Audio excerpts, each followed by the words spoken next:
Let's talk about luxury family vehicles. This is a really popular area of the market because obviously a lot of people want to buy the very nicest vehicle that they can afford. So today we're looking at the 2024 Infiniti QX60. It's offered in 4 trims: Pure, Luxe, Sensory, and Autograph. We have the top of the line Autograph. If you're dying to get shopping, I totally get that. Head over to CarGurus.com where we've got listings for all of these. Just please subscribe before you go.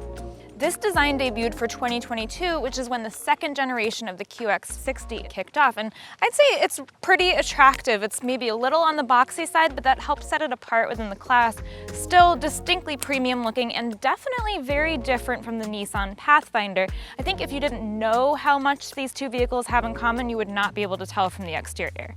It's got standard LED headlights. They're this digital piano key design that Infiniti likes. And then 18-inch wheels come on the base trim, but everything else gets 20-inch wheels. So that's what we have here. You can still tell the top trim Autograph apart because that's what has this two-tone paint job with the black roof. Looks pretty sharp. It's also got black roof rails. If it were either of the two middle trims, it would have silver roof rails. They are not even an option on the base trim. These panels back here, the silver gray, that's meant to mirror the faux skid plates that we have up front. They'd be black on other trims. And then we can see we've got Infiniti spelled out across the back of this motion-activated rear lift gate.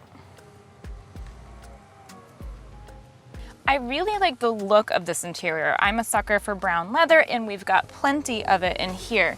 In terms of the seats, I wish I could get mine higher. This is as high as it goes. And since we've got a pretty high belt line in this vehicle, for me this is not great for visibility or for confidence behind the wheel. If you're on the petite side like I am, 5'2", that's something that you might want to think about. My husband is the opposite. He's 6'2". He felt that he wanted his seat to tilt a little bit more, and he thought that it could benefit from a thigh extender like you might see in a Lincoln, but he really appreciated the headroom. Even with the standard panoramic moonroof, he had almost 6 inches of space. That never happens. We have leather seats in the first and second rows and leatherette for the third row, even in the top trim. 2-way power lumbar adjustment is standard. We have 4-way here, but it's not infinitely adjustable. It's got stations, so you can't get it exactly where you want it unless it's in one of those 4 spots. Heated front seats are standard. They become ventilated starting with Luxe, and we get massage and seat memory starting with the Sensory trim. It's super easy to move those second row seats, and that feature is standard, so your third row passengers are never going to get stuck back here. Also, they'll have plenty of space between them because there's no middle seat. Personally, if I'm going to sit back here, though, I would rather have an armrest here than this little tray.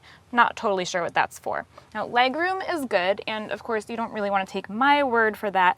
But when Dave Underkoffler reviewed this back in 2022, he's over 6 feet tall and he said that he had room to sit behind his own seating position in all 3 rows. So that's good enough for me.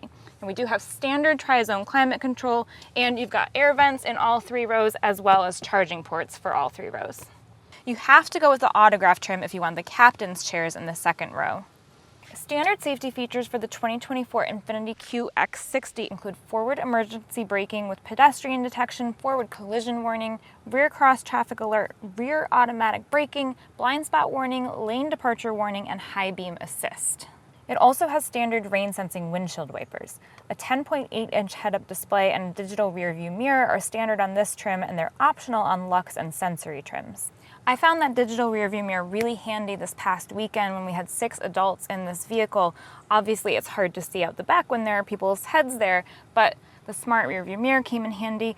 Also, as I mentioned, I don't find visibility to be great here, partly because of the belt line, partly because of the way that the windows narrow as you get towards the back. So the digital rearview mirror helps supplement that, and so do the larger side mirrors. Other available safety features include adaptive cruise control, traffic sign recognition, driver attention alert, and Nissan's, or in this case Infiniti's, ProPilot Assist system with NaviLink. So that means that it's connected to the navigation system. It therefore knows things like, oh, a curve is coming up, let me mitigate the speed accordingly. However, Nissan does say explicitly that this is for single lane highway driving, so that means it's not going to be able to help you manage lane changes. The current QX60 comes standard with this 12.3-inch touchscreen display. It's got wireless Apple CarPlay, wired Android Auto, and then also standard wireless charging and a Wi-Fi hotspot, as well as, of course, Bluetooth and voice recognition, things we've gotten very used to seeing in many vehicles. Now, a 9-speaker sound system is standard. Of course, you're going to get Sirius XM and HD radio. The 17-speaker Bose Performance Series audio system, that's available on the Luxe trim, standard on Sensory and Autograph. The base trim gets a 7-inch driver information display, but all the others get this 12.3-inch one and navigation as well. I'm not crazy about the buttons here. I do like how it looks, aside from the fact that it's Smudge City in this light. I love that it mirrors the shape of this touchscreen. That symmetry is nice. I don't like that this is all one piece, although I will say you do get feedback. It goes in a little bit. It's not a pure touchscreen, so that's nice.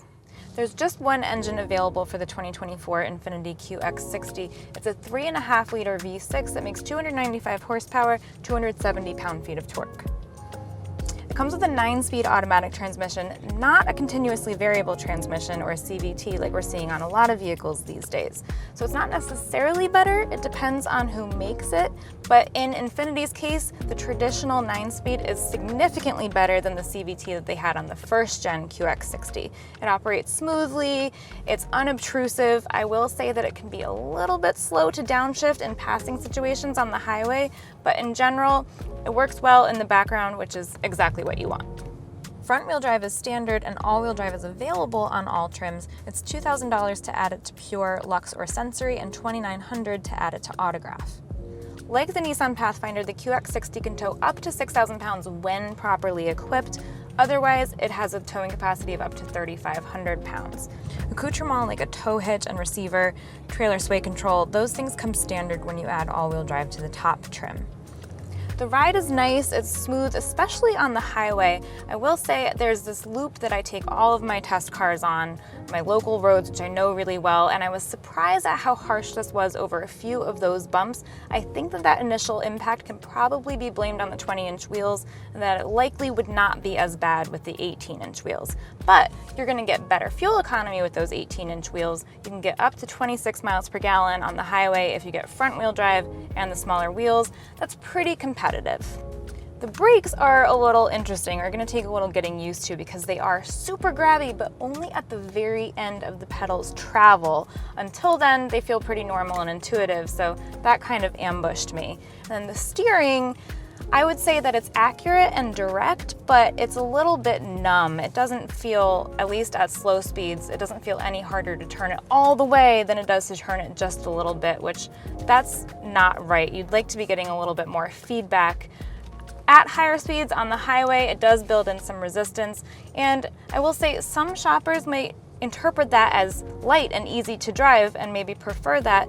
The other important point is that this is a significant improvement over the old QX60's steering, which used to be very synthetic feeling. So kudos to Infiniti for heading in the right direction. And if you're shopping for a used QX60 on CarGurus, make sure you keep in mind those significant changes for this second generation. The 2024 Infiniti QX60 starts at $49,650, which is pretty reasonable. It's right on par with the Acura MDX, and it's actually about 10 grand less than the Genesis GV80, so it's a really good spot to be on that pricing spectrum. However, this one, as tested, autograph trim with the all-wheel drive, this sticker's for $69,240, and that is German luxury money. Entry-level base trim German luxury money, but still German luxury money. So what do you get for that? For one thing, it's a pretty generous warranty for the class. You get 4 years or 60,000 miles of basic coverage, 6 years or 70,000 miles of powertrain coverage, and a maintenance program called Infiniti Premium Care Plus. That includes things like tire rotations, inspections, and oil changes for 3 years or 30,000 miles. But it's important to note that that program and the warranties are standard on the QX60 lineup, so you don't have to go all the way up to this autograph trim to get that value.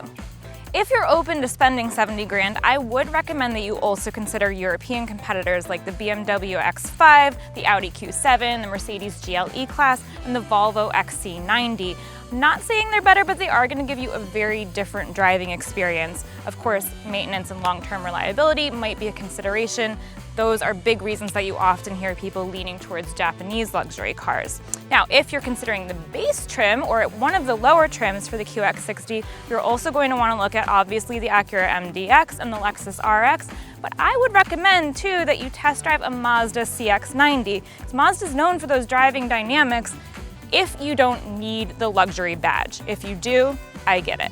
Now, as I said, if you're a new luxury shopper, you're in a great position. You can compare all of your options and really see which one you can get a great deal on. So head over to CarGurus.com where we've got listings with deal ratings to help you compare. Before you go, please do subscribe to this channel because we will be driving something else next week.